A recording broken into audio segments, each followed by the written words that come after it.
So back in 2018 in Philadelphia, these three Antifa members had brutally jumped and beat two Hispanic men, two actually Marines.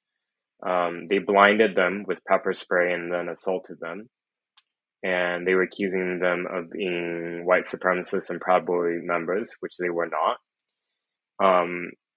The three Antifa members, Joseph Alkoff, Thomas Keenan, and Thomas Massey.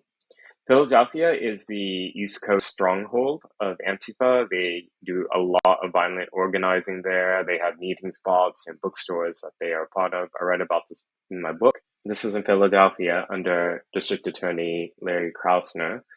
Krasner benefited in his election campaign from George Soros's money. So they get no jail time.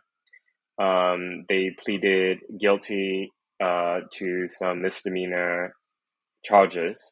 And originally, this is just for one of the men. It's kind of hard to see, but look at all the felony charges. This is just for one of them. They had very similar felony charges originally: aggravated assault, conspiracy, ethnic intimidation, robbery, terroristic threats.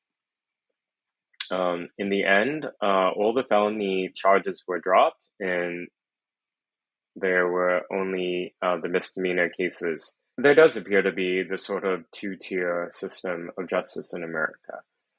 If you are in a left-wing jurisdiction and you carry out left-wing violence, violent extremism,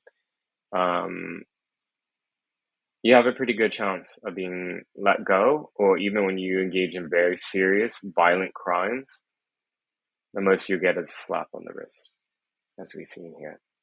One of the men, Joseph Alkoff, he had been investigated by the Daily Caller a few years ago, by the way, before he engaged in violence in that Antifa attack.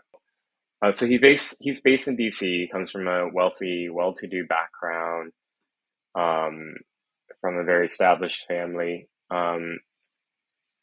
He ran a Twitter account under a moniker, and Daily Caller found out it was him.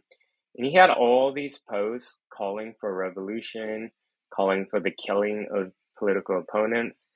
And he did a lot of campaigning.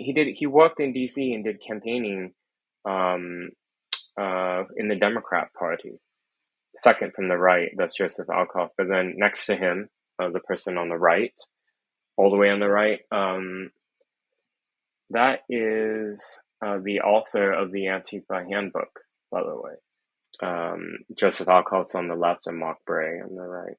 So yeah, Mark Bray actually has links with violent extremist Antifa members. Here's a photo of Joseph Alkoff in the middle, meeting with Maxine Waters. So yeah, the Democrat Party needs a clean house, but of course, I don't think they view this violent extremism within their ranks as an issue. Actually, probably view it as something they sort of secretly welcome because they have an unofficial paramilitary to carry out violence against their political opponents.